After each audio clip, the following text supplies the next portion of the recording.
Vandana and you are watching 99.9 Engineering Station.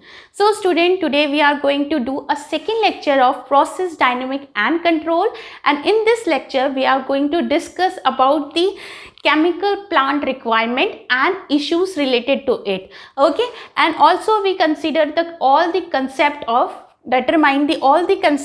control system, feed forward system and feed backward system. So all these concept is covered in this lecture. Before that, if you have not subscribed to my channel, subscribe it, otherwise you will not get any type of notification from my side. And one more thing is that you have to follow me on Telegram, because in Telegram I used to post many important questions, numerical, short notes and many more things. So follow me there and subscribe my YouTube channel. Okay, so without wasting your time, let's get started with the lecture. So as we discussed in the chemical reaction engineering, that every chemical industries require number of steps before giving the product, like raw material. First we insert the raw material to the particular physical treatment. Physical treatment is about कौन से हो सकते हैं, like raw material अभी basic है, उसको हमें थोड़ा सा ट्रीटमेंट देना पड़ता है, लाइक सेपरेशन हो गया, क्लीनिंग हो गया. तो ये सारे स्टेप हम उसको फिजिकल स्टेप में देते हैं. फिर उसके बाद हम केमिकल ट्रीटमेंट के लिए उसको सेंड करते हैं, जो कि backbone of the any industry रहता है. फिर उसके बाद हमें यहाँ पे जो केमिकल ट्रीटमेंट हम दे रहे हैं, वहाँ पे हमें रिएक्शंस टेक प्लेस होती है, और वहीं पे केमिकल ट्रीटमेंट में ही हमें डिज़ायर प्रोडक्ट और अनडिज़ायर प्रोडक्ट मिलता है. ठीक है, तो फिर उसके बाद हम जब सेंड करते हैं तो हमें अब क्या, हमारे रिएक्शन से डिज़ायर और अनडिज़ायर प्रोडक्ट फॉर्म हो रहे हैं, तो अब हमें क्या करना पड़ेगा, सेपरेशन करना पड़ेगा. किसके बीच में, डिज़ायर और अनडिज़ायर प्रोडक्ट के बीच में. तो उसके लिए हम लोग यूनिट ऑपरेशन यूज़ करते हैं, like distillation, extraction, liquid separation. तो this type of step is taking place before after chemical treatment. So उसके बाद हमें डिज़ायर प्रोडक्ट मिलता है सेपरेट, और साथ में अनडिज़ायर प्रोडक्ट भी सेपरेटली मिल जाता है. तो ये प्रोसेस रहती है एक रॉ मटेरियल से डिज़ायर प्रोडक्ट फॉर्म करने के लिए. तो इस चीज़ के लिए हमारे पास रिक्वायरमेंट, अगर हम डायनेमिक्स कंट्रोल के हिसाब से देखें तो हमारे पास रिक्वायरमेंट्स क्या क्या होने चाहिए, जो कोई भी प्लांट के रिक्वायरमेंट्स क्या होते हैं, लाइक सेफ्टी प्रिकॉशंस होने चाहिए उस प्लांट में, लाइक जैसे इंडिविजुअल पर्सन की, प्लस जो वहाँ पे केमिकल्स हैं उनकी भी प्रिकॉशंस बहुत अच्छे तरीके से रखना चाहिए. ये हम पहले से डिस्कस कर चुके हैं. साथ में इन्वायरमेंटल रिक्वायरमेंट क्या है, जैसे बेसिक लॉ जो गवर्नमेंट ऑफ इंडिया और गवर्नमेंट ने बना रखे होते हैं, पहले से इस्टेब्लिश कर रखे होते हैं, उन लॉ के अकॉर्डिंग जो है इन्वायरमेंट को हार्मफुल ना करने वाली चीज़ें ही यूज़ किया जा सकता है. जैसे सल्फर डाइऑक्साइड जो है आप इन्वायरमेंट में रिलीज़ एक पर्टिकुलर अमाउंट में ही कर सकते हैं, like 1 ppm type amount of sulphur dioxide ही आप लॉ के अकॉर्डिंग, इन्वायरमेंटल लॉ के अकॉर्डिंग आप डिस्चार्ज कर सकते हैं अपने केमिकल प्लांट से. तो ये सारे इन्वायरमेंटल्स प्रिकॉशंस रिक्वायरमेंट्स को फुलफिल करना चाहिए. फिर ऑपरेटिंग कंस्ट्रेंट मीन्स कि जो भी इक्विपमेंट हमारे वहाँ स्टैब्लिश है प्लांट में, तो उनकी एक ऑपरेटिंग कंडीशंस होती है कि इतनी कंडीशंस के आगे वो रजिस्ट नहीं कर पाएंगे. अगर जैसे कोई पर्टिकुलर प्रेशर के लिए एक कोई रिएक्टर बना है, अगर उस रिएक्टर में रिएक्शंस जो हो रही है वो इतनी एक्सोथर्मिक है कि वो बहुत ज़्यादा हीट और प्रेशर रिलीज कर रही है, तो वो क्या कि प्रिकॉशन, वो जो कंटेनर है वो किसी काम का नहीं रहेगा. रिएक्टर्स जो है उसको हमें रिमूव करना ही पड़ेगा. तो ये सारी चीज़ें हमें ध्यान में रखनी चाहिए कि कौन सा रिएक्शन कितने प्रेशर और टेम्परेचर को मेंटेन करेगा कि हमारा इक्विपमेंट जो है उसको झेल ले, मतलब वो कर ले. ठीक है, फिर नेक्स्ट आ जाता है इकोनॉमी. मैंने बताया था कि सारे केमिकल इंजीनियर्स या भी कोई भी इंजीनियर्स के लिए इकोनॉमी सब्जेक्ट जो है वेरी इंपॉर्टेंट है. इसका मतलब क्या है, इट मीन्स कि we have to produce a desire product in very economical way, like we have minimum operating cost, but we get the maximum profit. At minimum operating cost we get the maximum profit. Okay, तो ये सारी चीज़ें थी requirement की, safety, environmental requirement, operating constraint and economics. तो ये सारी चीज़ें हो गई किसके लिए, आगे रिक्वायरमेंट ऑफ प्लांट के लिए। अब हम बात करते हैं, now we talk about the issues related to the chemical plant. Like issues are like that influence of external disturbance. Disturbance के बारे में मैं पिछले लेक्चर में बता चुकी थी कि ये एक तरीके का डिस्टर्बेंस है, ये बहुत टाइप के भी डिस्टर्बेंस होते हैं, तो वो भी हम आगे डिस्कस करेंगे, ठीक है। तो influence of external disturbance. Next जो हमारा इशू होगा वो स्टेबिलिटी ऑफ केमिकल प्रोसेस, और the third one is performance of chemical process. तो इसको वन बाय वन हम डिस्कस करते हैं। उसके पहले हम कंट्रोल सिस्टम का डायग्राम ये समझ लेते हैं, उसके ऊपर मैं आपको बताऊंगी कि डिस्टर्बेंस कैसे इफेक्ट करता है। तो चलिए देख लेते हैं, ये कंट्रोल सिस्टम है, ठीक। तो यहाँ पे हमने ये लिया है continuous stirred tank heater, okay, this is our continuous stirred tank heater. उसमें क्या लगा है, हीटिंग एलिमेंट लगा हुआ है, स्ट्रीम्स, ठीक है, हीटिंग एलिमेंट लगा हुआ है, वहाँ से हम स्टीम प्रोवाइड कर रहे हैं। ये हमारा स्टेयर है, ठीक है। यहाँ से इनलेट कंपोनेंट इन आ रहा है, उसका फ्लो रेट है FI और टेम्परेचर जो है TI, ठीक है। यहाँ से हमें प्रोडक्ट मिल रहा है जो कि है F और T, ठीक है। तो this is all about the container, मतलब रिएक्टर हीटर। फिर हमें क्या करना है, ये जो है हमारा कंट्रोल वॉल्व है, ये जो है हमारा कंट्रोल वॉल्व लगा हुआ है, ठीक है, इसको हम कहते हैं फाइनल कंट्रोल एलिमेंट। फिर नेक्स्ट हमारा लगा हुआ है कंट्रोलर, फिर उसके बाद कंपैरेटर, फिर यहाँ थर्मोकपल, ठीक है। तो ये हो क्या रहा है कि बेसिकली हमें क्या करना है, हमारा डिज़ायर एम क्या है, जो ऑब्जेक्टिव है इस पूरे कंट्रोल सिस्टम को कंट्रोल करने का, वो है कि टेम्परेचर मेंटेन करना है एट डिज़ायर वैल्यू।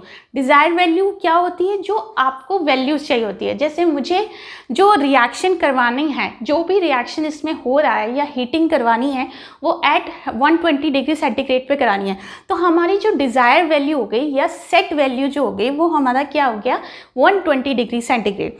तो मुझे जो चाहिए वो TD से मैं डिज़ायर टेम्परेचर को रिप्रेजेंट कर रही हूँ। तो मुझे मेरा एम ये है कि जो इस कंटेनर में जो टेम्परेचर है वो T है, तभी यहाँ आउटपुट, और ये T जो है वो इक्वल रहे TD के सेट पॉइंट के, ठीक है। तो इसको कैसे हम देखेंगे, जैसे हमने यहाँ रिएक्टर है, ये हमारा हीटर है, तो हमें इसको टेम्परेचर को मेज़र करना पड़ेगा सबसे पहले। तो इस टेम्परेचर मेज़र करने के लिए हमने एक थर्मोकपल लगाया, ठीक है।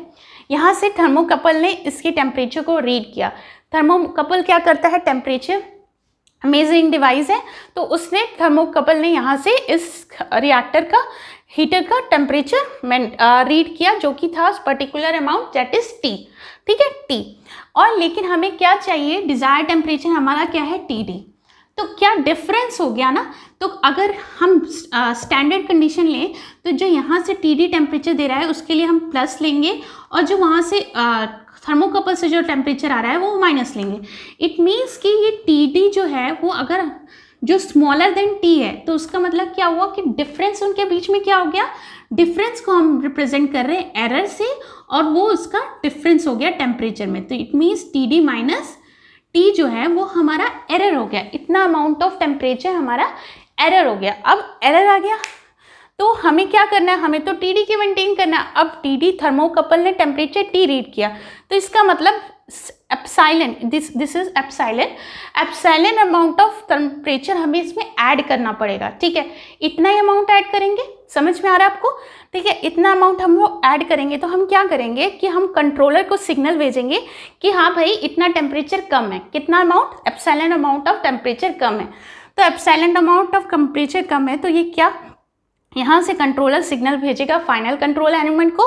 जो फाइनल कंट्रोल एलिमेंट है, जो कंट्रोल वॉल्व है, वो यहाँ से हीटर को कंट्रोल करेगा, और इस जो हीटर है उसमें क्या और टेम्परेचर को इंक्रीज करेगा। टेम्परेचर को इंक्रीज किया, और फिर अगर जैसे थोड़ा इंक्रीज हो गया, सपोज अप्रॉक्स TD ना पहुंचा, सपोज T1 पहुंचा, तो फिर यहाँ टेम्परेचर थर्मोकपल सेंस करेगा, और सेंस करने के बाद फिर से क्या हो जाएगा, TD माइनस T1। तो ये भी फिर से कम हो गया, मतलब सम अमाउंट ऑफ एरर, और अगेन कम्स, तो फिर से ये कंपैरेटर को भेजेगा, कंट्रोलर को भेजेगा, फिर कंट्रोलर फाइनल एलिमेंट को भेजेगा, और फिर उसके बाद सिग्नल्स जो है वो फिर इसमें जाएंगे एक पर्टिकुलर अमाउंट में। अगर जब तक जो T जो है वो TD के इक्वल ना हो जाए, ये प्रोसेस कंट्रोलिंग का चलता रहेगा, ठीक है।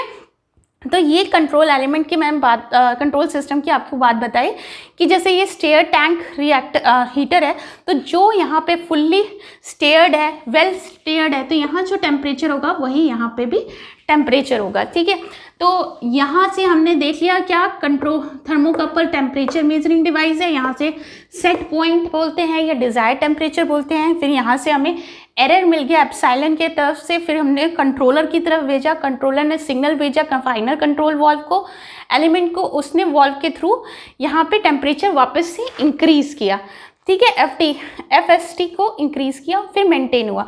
तो ये पूरा प्रोसेस मेंटेन होता जाएगा क्योंकि हमारा जो इसमें एम है पहले टेम्परेचर मेंटेन करना है, ठीक है। इसी तरीके से हम ये हाइट को भी मेंटेन कर सकते हैं, वो मैं आपको नेक्स्ट बताऊंगी इसके बाद, जो कि ये हाइट लेवल को, वाटर के लेवल को मेंटेन करने के लिए हम लोग फिर से इसी टाइप का control system, controlling system elements इस साइड लगाएंगे, एक और ऐड करेंगे।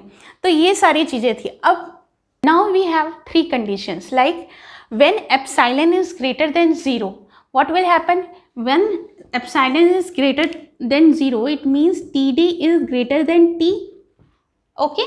When epsilon is greater than 0, it means TD is greater than T, and when epsilon is smaller than 0, it means कि TD is smaller than T।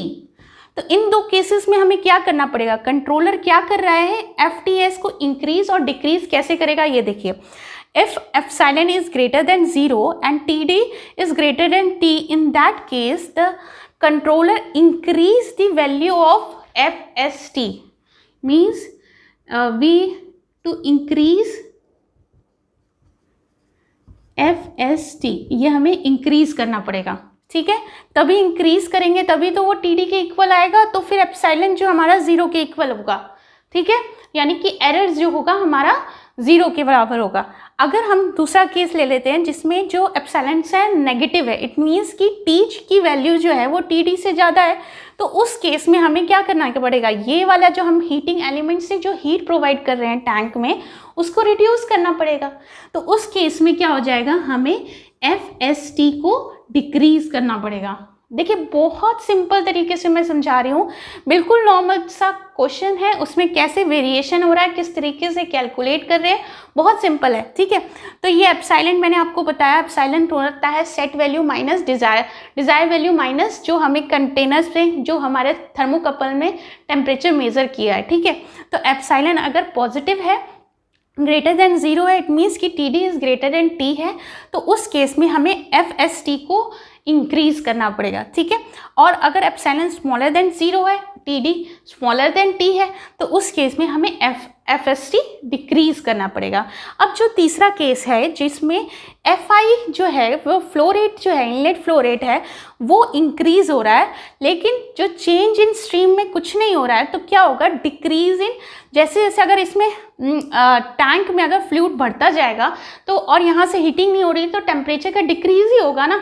तो उस case में क्या करेगा, कंट्रोलर जो है वो फिर से स्ट्रीम की जो स्ट्रीम है FS स्ट्रीम की क्वांटिटीज को हीटर में इंक्रीज करेगा, ठीक है। तो ये 3 केसेस हैं जिसको हमें कंसीडर करना है।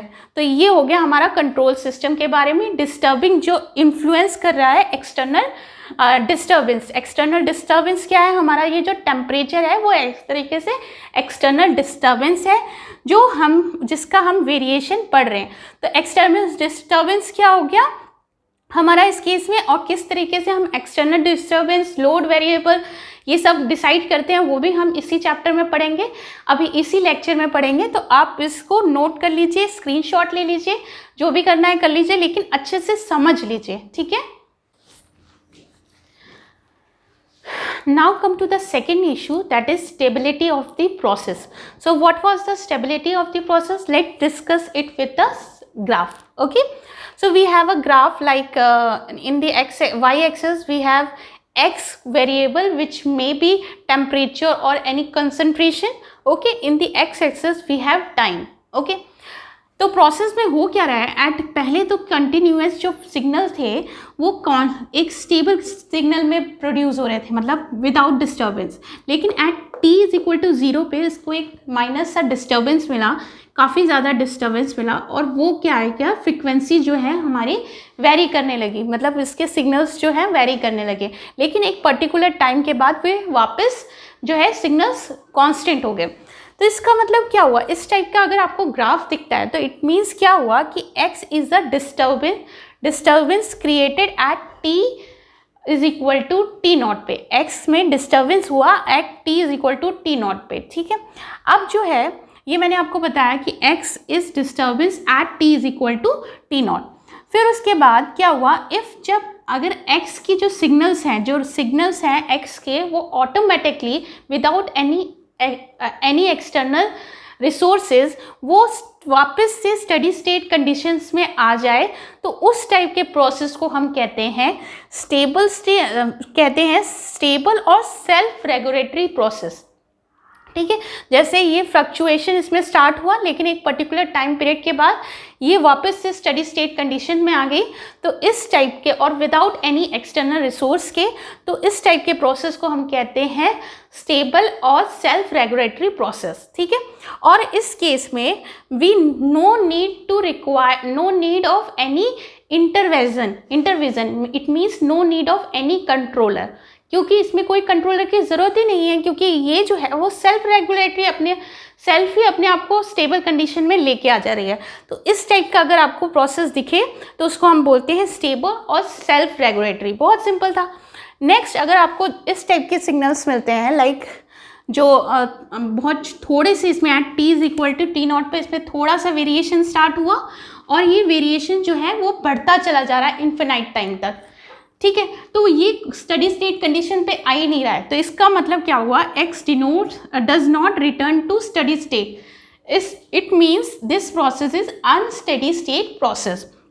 ठीक है, तो इस केस में हमें क्या, कंट्रोलर की ज़रूरत होगी, we need a controller to stabilise this process. Okay, तो ये था, it means this is all about the stability of the process. Now we talk about the optimization of performance of process। ठीक है, तो suppose we have a reactor जिसमें एक coolant, suppose we have a jacketed reactor और यहाँ से हमें reactant मिल रहा है और यहाँ stir tank है और यहाँ से हमें product produce हो रहा है। तो यहाँ पे मैंने जैकेटेड टैंक रिएक्टर दिया है क्योंकि यहाँ पे हम कूलेंट को भी कंसीडर कर रहे हैं। सपोज हम एज्यूम कर रहे हैं कि यहाँ पे एक्सोथर्मिक रिएक्शन अप्लाई हो रही है, तो उस केस में हमें क्या, जो हीट इवॉल्व हो रही है उसको रिड्यूस करने के लिए क्या, हमें कूलेंट का यूज़ करना पड़ता है।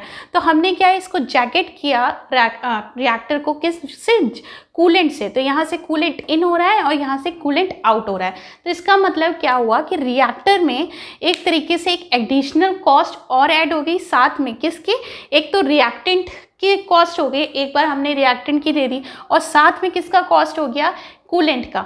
तो यहाँ पे हमें क्या बेसिकली ऑप्टिमाइज करना है इसको, रिएक्टर को। तो कैसे करेंगे, जैसे हमारे पास ये रिएक्टर हो गया, तो हमारे पास क्या रहता है कि ए गिव्स डिज़ायर प्रोडक्ट और डिज़ायर प्रोडक्ट से हमें अनडिज़ायर प्रोडक्ट भी मिलते हैं साथ में डिज़ायर प्रोडक्ट के साथ। तो ये हमारे पास रिएक्शन है।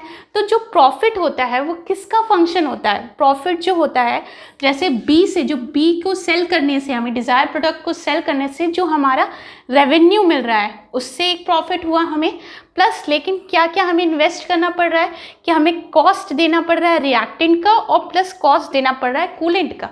तो ये सारी डिपेंड करता है कि प्रॉफिट कितना मिलेगा, कितना हमें मिला और कितना इन्वेस्ट किया, ये सारी चीज़ों से हमें प्रॉफिट को हम ऑप्टिमाइज करते हैं। तो इसीलिए हमें as a engineer minimum operating cost पे हमें मैक्सिमम प्रॉफिट दिखाना है।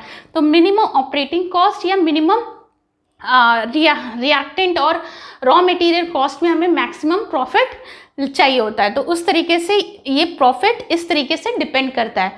ठीक है, तो ये था optimisation of performance of process के बारे में। हमने 3 इशू बताए थे, एक तो इन्फ्लुएंस ऑफ डिस्टर्बेंस, वो भी हमने डिस्कस कर लिया, साथ में हमने स्टेबिलिटी ऑफ द प्रोसेस भी डिस्कस कर लिया, और लास्टली हमने optimisation of the performance process भी देख लिया। अब हम बात करते हैं वेरिएबल्स के बारे में। वेरिएबल्स क्या होते हैं, उनकी क्लासिफिकेशंस कैसे होती हैं। तो there are two types of variable, input variable and output variable. Okay, तो इनपुट वेरिएबल फिर डिवाइड होते हैं टू टाइप्स में, कौन कौन से, डिस्टर्बेंस और लोड वेरिएबल। ठीक है, तो इसको हम शॉर्ट में लिख देते हैं लोड वेरिएबल LV से। ठीक है, तो इनपुट वेरिएबल होता है डिस्टर्बेंस और लोड वेरिएबल जो सिस्टम को डिस्टर्ब कर रहा है, हमारे पूरे प्रोसेस को डिस्टर्ब कर रहा है। ठीक है, दूसरा इनपुट वेरिएबल होता है मैनिपुलेटिंग और एडजस्टेबल वेरिएबल। मैनिपुलेटिंग और एडजस्टेबल वेरिएबल का मतलब ये है कि जिसके मैनिपुलेट और जिसके चेंज होने से हमारे प्रोसेस में इफेक्ट पड़ता है, तो हम इसको लिख लेते हैं MV। ठीक है, अब आउटपुट की बात करते हैं। तो आउटपुट जो है टू टाइप्स के हमारे निकलते हैं, जैसे मेजर्ड और अनमेजर्ड। तो जब भी हम कंट्रोलर यूज़ करेंगे तो वहाँ से जो अगर हमें आउटपुट मिलता है वो मेजर्ड आउटपुट ही मिलेगा। तो हम जब कंट्रोलर लगाएंगे तो हमें मेजर्ड आउटपुट मिलेगा। तो हमारा जो क्लासिफिकेशन ऑफ वेरिएबल हमने क्या देखा, टू टाइप्स के वेरिएबल होते हैं और इन वेरिएबल्स को इनपुट और आउटपुट, और इनपुट में हमारे हो गया डिस्टर्बेंस और लोड वेरिएबल, दूसरा टाइप हो गया मैनिपुलेटिंग और एडजस्टेबल वेरिएबल्स, एंड आउटपुट में मेजर्ड और नॉन अनमेजर्ड वेरिएबल्स। तो ये थे क्लासिफिकेशंस। अब जो देखिए हमने जो वेरिएबल क्लासिफिकेशन का वेरिएबल देखा, वेरिएबल का क्लासिफिकेशन देखा, तो उसको हम सिस्टम में कैसे अप्लाई करते हैं वो चीज़ हम देखते हैं। कैसे हम पता करेंगे कौन सा इनपुट वेरिएबल है, कौन सा आउटपुट वेरिएबल है। तो हम उसके लिए एक एग्जांपल लेते हैं लिक्विड टैंक सिस्टम का। लिक्विड टैंक सिस्टम है, यहाँ पे हमारे पास लिक्विड टैंक सिस्टम है। यहाँ इनपुट जो हमारा इनपुट फ्लो रेट है वो FI है, लिक्विड का लेवल जो है वो H मेंटेन हो रहा है। ठीक है, फिर उसके बाद हम जो आउटपुट मिल रहा है वो F0 है। ठीक है, तो हमारा जो मेन मोटो है, ऑब्जेक्टिव है, वो क्या है कि हमें जो H हाइट है वो सेट हाइट के बराबर रखना है, यानी डिज़ायर हाइट के बराबर रखना है, HD के बराबर। तो उसके लिए पहले हमें H हाइट को मेज़र करना पड़ेगा। मेज़र करने के लिए हमने सेंसर अप्लाई किया, तो HD से कंपेयर करने के लिए कंपैरेटर लगाया। तो अगर कम ज़्यादा होगा तो वो कंट्रोलर हम अप्लाई करेंगे तो क्या होगा, कंट्रोलर फाइनल कंट्रोल एलिमेंट को सिग्नल देगा और फिर उस हिसाब से कंट्रोल वॉल्व को ओपन और क्लोज करके हमारे पास डिज़ायर हाइट मेंटेन होगी। तो चलिए डिस्कस करते हैं। जैसे हमने इसमें देखेंगे हम इनपुट वेरिएबल कौन सा है, आउटपुट वेरिएबल कौन सा है, कंट्रोल वेरिएबल कौन सा है, और जो है हमारा मैनिपुलेटिंग वेरिएबल कौन सा है। तो हमारा हाइट हमें जो मेंटेन रखना है H is equal to H0 HD। ठीक है, तो यहाँ पे मैंने लिख दिया कंट्रोल वेरिएबल जो हमारा है, कंट्रोल जिसको हमें कंट्रोल रखना है वो है लिक्विड हाइट। कंट्रोल वेरिएबल यानी कि जिसको हमें कंट्रोल रखना है। ठीक है, फॉर दिस सिस्टम अब देखिए अगर FI को मैं वेरी करती हूँ, जैसे मैंने कम किया, तो इस FI को वेरी करने से किस किस वेरिएबल के ऊपर इफेक्ट पड़ेगा। जैसे मैंने इसको कम कर दिया तो हाइट भी वेरी कर जाएगी और साथ में क्या, फाइनल प्रोडक्ट का जो फ्लो रेट होगा वो भी कम या ज़्यादा हो जाएगा, कम होगा। ठीक है, तो क्या इनपुट अगर हम FI लेंगे तो हमें आउटपुट कौन कौन से मिल रहे हैं, F0 और H। ठीक है, समझ में आ रही बात। FI को वेरी करने से कौन कौन से वेरिएबल इफेक्टेड हो रहे हैं, H और F0। ठीक है, अब इसकी हाइट वेरी हो रही है, हम हाइट पे ध्यान दे रहे हैं, हाइट वेरी हो रही है किससे, FI से। ठीक है, और H को ही हम वेरी एक और वेरिएबल से कर सकते हैं, लाइक किससे, F0 का जैसे हम वॉल्व थोड़ा कम कर दें। ठीक है, कम कर दें तो ये क्या, लिक्विड ज़्यादा फ्लो रेट ज़्यादा हो रहा है तो भी लिक्विड ज़्यादा बढ़ता जाएगा, तो क्या होगा, हाइट वेरी कर जाएगी। सपोज आप एग्जांपल ले लीजिए, जैसे हम एक बाल्टी में हम पानी भर रहे हैं टैब, नॉर्मल टैब से, तो हमने क्या किया कि थोड़ा पानी भर भी रहे हैं टैंक में। चलो एग्जांपल छोड़ो एग्जांपल। ठीक है, मेरे ख्याल से आप लोग को समझ में आ गया होगा। ठीक है, तो ये तो इनपुट वेरिएबल कौन सा हो गया, अगर हम इफ इनपुट वेरिएबल FI लेते हैं तो आउटपुट हमारा F0 और H होता है। इसी तरीके से अगर हम इनपुट F0 लेते हैं, मतलब F0 लिया तो किस पे इफेक्ट पड़ रहा है, H पे, और किसी चीज़ पे तो इफेक्ट नहीं पड़ रहा है, सिर्फ एक ही वेरिएबल पे, तो हमारा आउटपुट वेरिएबल कौन सा हो गया, H। तो अब हमारे पास क्या, दो इनपुट वेरिएबल हो गए। अब कन्फ्यूज़न हो गया, तो इस कन्फ्यूज़न को दूर करने के लिए तो हमने डिसाइड कर लिया कि दो हमारे पास मैनिपुलेटिंग वेरिएबल है, एक कंट्रोल वेरिएबल है, ठीक है।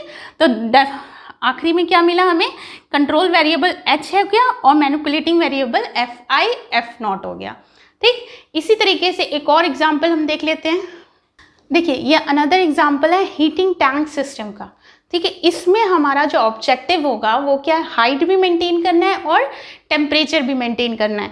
तो इस तरीके से देखिए हमारा इन फ्लो में जो कंपोनेंट का फ्लो रेट भी Fi है और टेम्परेचर भी Ti है, ठीक है। और यहाँ आउटलेट पे हमें टेम्परेचर और टेम्परेचर ऑफ फ्लो रेट मिल रहा है। यहाँ से हम हीटिंग एलिमेंट निकाल रहे हैं और टेम्परेचर जो है हमारा अंदर T है और ये हाइट जो है h है। तो टेम्परेचर जिस तरीके से पहले हमने टेम्परेचर मेजरिंग डिवाइस लगाया था थर्मोकपल, तो टेम्परेचर के लिए हम इस साइड टेम्परेचर मेजरिंग डिवाइस और पूरा कंट्रोलर लगाएंगे और हाइट के लिए हम सेंसर और उसके पूरा कंट्रोल सिस्टम पूरा लगाएंगे। तो मैं इसमें अभी सिस्टम दिखा नहीं रही हूँ, लेकिन आप एज्यूम कर लीजिए।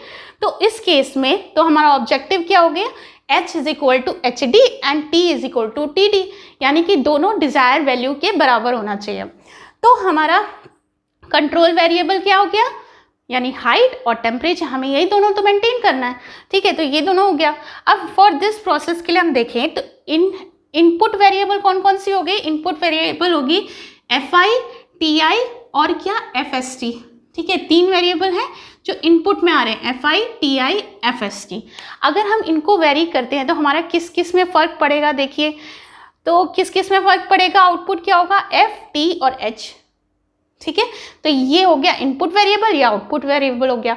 अगर हम अदर साइड में देखें कि बैकवर्ड से जैसे हम f को खाली वेरी करते हैं, अगर इनपुट वेरिएबल में लेते हैं तो वो किस पे इफेक्ट करेगा, h पे। अभी हमने देखा कि अगर f हम वेरी करते हैं, यहाँ से हम उसके वॉल्व का फ्लो रेट कम या ज़्यादा करते हैं तो हमारा क्या होगा, हाइट पे जो टैंक की जो हाइट है, लिक्विड लेवल जो है उस पर वेरिएशन, मतलब आउटपुट कम या ज़्यादा होगा।